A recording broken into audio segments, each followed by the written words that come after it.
Over time I've done one or two videos covering antennas for small gardens, and as a result of that I occasionally get a comment saying, okay Peter, but I've got a really small garden, or I've got a really small backyard if you live in the USA.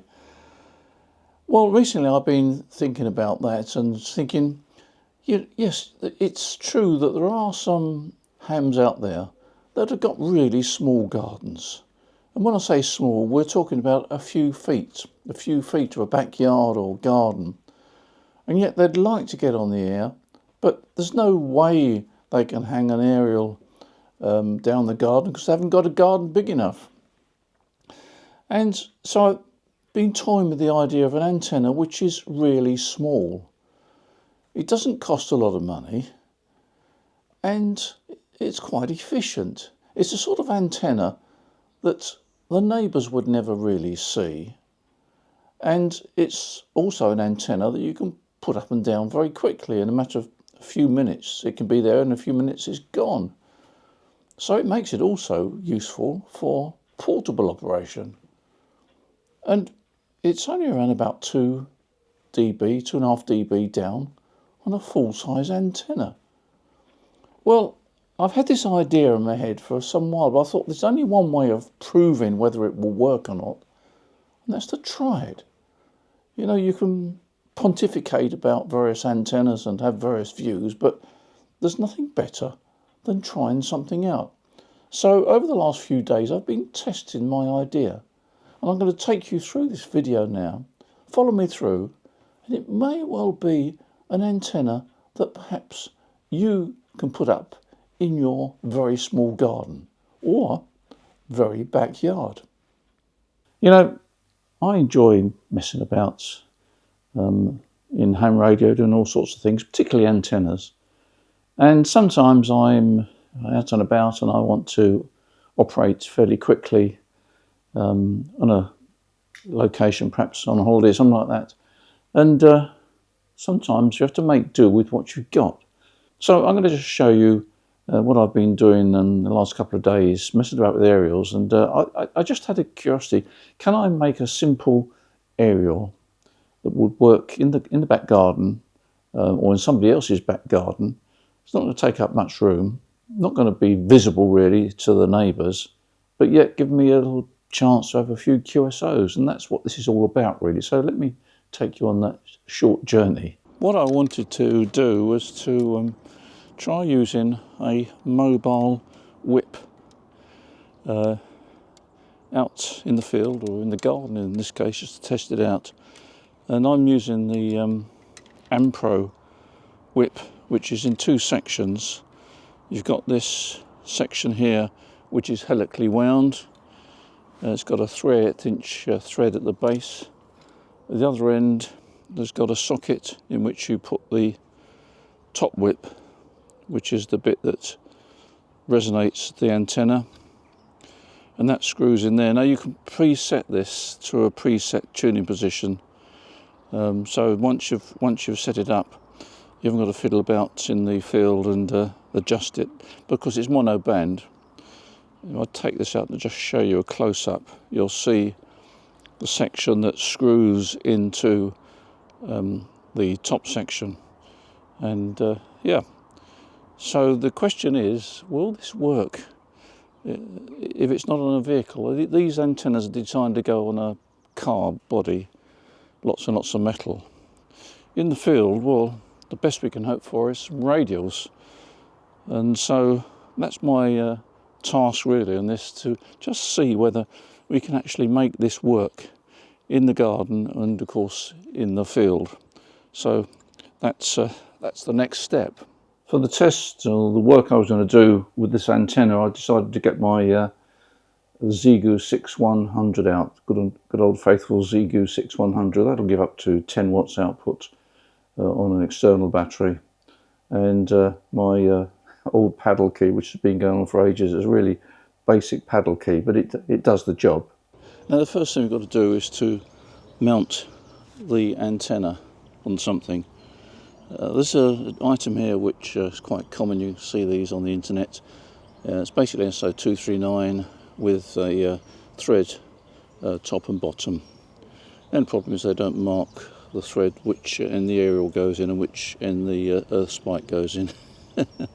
So you'd have to put a no meter on it. But the idea is that you put an earth spike like this, screw it in, put it into the earth.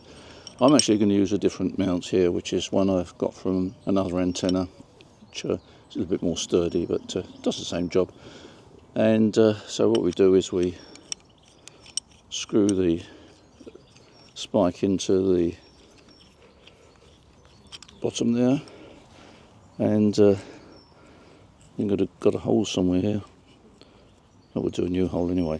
Push it in like that. Put it firmly in. It's fairly firm, I think. Now, the thing to remember is that really is not RF earth. I mean, it is, but it's not, because the earth has got quite high resistance, so you need some radials on there. We'll put some radials on there, and on the top there we put the antenna. That's the plan. Now, things don't always go to plan, do they? Because the socket on here is metric M10, and the thread on here is 3/8 inch, which are really not compatible. Basically, the M10 is almost a metric copy of the 3/8 inch, but the threads are different. However, you can get a couple of turns in there, and for the size of antenna we're putting on there, that's okay. So it will go in, but it'll only go a couple of turns and it jams. It's what's called cobbling together. It's not uncommon for me to be in this situation. You think, well, wait a minute, somehow I can cobble this together so I can at least test it. You can get an adapter, and I have actually ordered an adapter, but for the purpose of this test, it's not a problem. This 3/8 inch thread will go into an M10 socket, a couple of turns, and it's actually quite firm. I wouldn't put a large antenna on here, but for the purpose of this mobile antenna, it's going to work. At least I hope it's going to work. Well, I have to say it doesn't look too bad actually. It's not quite straight, I don't think, but there we are. That's not a problem. I think it's around about 2.5 meters tall. So it's not far short of a half the size of a full-size quarter wave, if you follow me. 2.5 meters is around about half the size of a full-size quarter wave.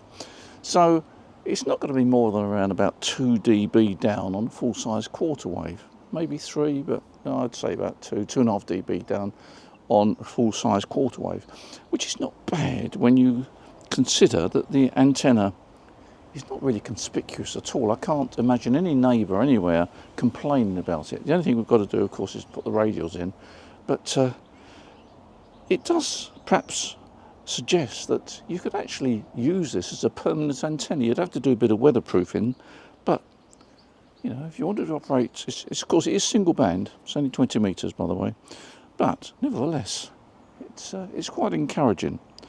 Now, let's have a look at radials. For portable operation, I always find that the best way to attach radials is one of these big alligator clips.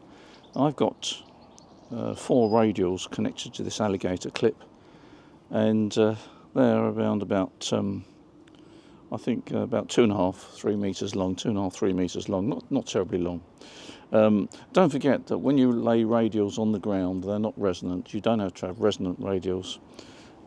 So forget measuring in precisely 16 foot or 5 meters or whatever it is, a quarter wave on 20 meters. Radials on the ground are not resonant because they just aren't resonant. You wouldn't expect an antenna to be resonant on the ground, so why would you expect radials to be resonant on the ground? And we've proved time and time again that it's really the number of radials you put down, not so much the length, provided you've got something like 3 or 4 meters length, or perhaps 2.5 meters length, and you've got perhaps a minimum of 4, then you're actually going to get some reasonable earth. It's not the best. You want something like 8 or even 16 radials, but when you're operating portable, and you lose perhaps a couple of dB on the radials, who knows, you can sometimes accept that for the convenience of being able to operate quickly. And of course, with this alligator clip idea, you can have two of these. You can have two of these clips, and then you've got 8 radials, or however many radials you put on each alligator clip. And putting the radials on, of course, is dead easy. You just open the clip like that, put it on the base spike, and you've got your radials connected. You just need to spread the radials out, one in each of the 4 compass directions. And if you've got another one of these clips, you can have 8 radials total, just clipping underneath there. It's so easy. When you want to pack away, you're finished, that's it. Radials disconnected. That's far better than having to screw something on, particularly for portable operation. Well, now it's time to plug the coax in. But you don't do it like this. No. If you're going to plug coax into a vertical antenna such as this, you need a line isolator. And you need the line isolator at this end. If you don't put a line isolator here, you'll find that you'll get all sorts of weird VSWR readings, and you'll find that the tuning is all over the place. You need a line isolator here to prevent the common mode currents flowing down the outside of the coax and causing you confusion. Take it from me, I've been down that road many times. And here's my rather ugly line isolator. There's enough turns on there. There's about 4 or 5 turns on there for 20 meters and above. It's an FT240 43 mix ferrite core. I use these extensively. They always work for me. You'd normally need to tidy this up, but even that will do the job when we're messing about with antennas. And here's the final installation, the alligator clip on the left and the rather ugly line isolator on the right of it. So my next task was to check the VSWR. I normally use the Rig Expert. It's a nice analyzer, very robust, and you get very accurate results. And I'll show you now the result that I got. You'll see that it's resonant sort of just below 20 meters. It's just a fraction too long and needs to be the antenna resonator, the top section needs to be pushed in slightly. But anyway, you see the VSWR is very good, and I think that it shows promise, because the next thing to do is to actually try it on the air. And the way I test antennas really is to use reverse beacon network, because you get instant results, and it's sort of it's virtually live results. What you do is you put out a CQ on CW, CQ your call sign. If you aren't adept at the CW and you don't want to get a reply, then put your call sign followed by test, or test followed by call sign rather. So you put test G30JV, G30JV, test G30JV a couple of times. You can program it into your transceiver and send it out. And then once you've sent it out, you then fire up your reverse beacon network on your computer or your iPad or whatever you use. Put in reverse beacon DX, and then enter your call sign, and it shows you not only where your signal has been heard, but also the signal strength above the local noise level. And I'll put up on the screen now the results that I got, which I think were quite encouraging. Bear in mind, I was running low power, I was just running 10 watts. Well, there we are. That was an interesting exercise, and I was quite impressed with the results I got. I think that the use of this short antenna doesn't lose you too much. I reckon probably no more than about 2 to 2.5 dB on a full-size quarter wave. And it does mean to say, of course, that you can purchase other antennas for other bands. I wouldn't recommend going lower. I think if you go down to 40 meters, the antennas can become rather short. It's very narrow banded, and it won't be nearly so efficient. And I've always found that vertical antennas on 40 meters for normal daytime QSOs is not a particularly good antenna. A low horizontal wire is much better, but certainly for the HF bands, certainly for 20, you get another antenna for 17 metres and another for 15 metres. As I said at the outset, they're not expensive antennas. One warning I would give you, I showed you earlier in the video the actual top resonator poking through the thread that then goes into the bottom section. You don't want too much of that excess antenna resonator going down into the coil. So what I did, if I found I got too much, I put a hacksaw in and cut it off so that I'd only got a small amount going into the actual coil. The reason is that if that top resonator starts to go too deeply into the coil, it starts to destroy the Q, and you get all sorts of odd things happening. In fact, as you shorten the antenna, it actually sort of goes lower in frequency rather than higher in frequency. So bear that in mind. You don't want more than, I don't know, 2 or 3 centimetres of excess top resonator going into the bottom helical coil section. Bear that in mind. As usual, thank you for your support on this channel. It's much appreciated. Don't forget to support this channel. Press subscribe. That helps us to know how well we're doing with the channel. And also, don't forget, of course, Waters and Stanton. We've got a very wide range of products on our website. And every time I go onto our website, I'm amazed how many things we've got. I don't know how many thousands of items there are up there. But bear in mind, we also ship worldwide. America usually takes 3 to 4 days, even to the Pacific, down to Australia or New Zealand. It's usually in about 6 days, something like that. So if you've got something you want and you can't get it elsewhere, don't be frightened to order it through us.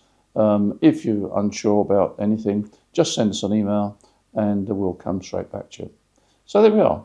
Thanks for your support on this channel. It's much appreciated. You take care. And as usual, I look forward to seeing you in the next video. Bye for now.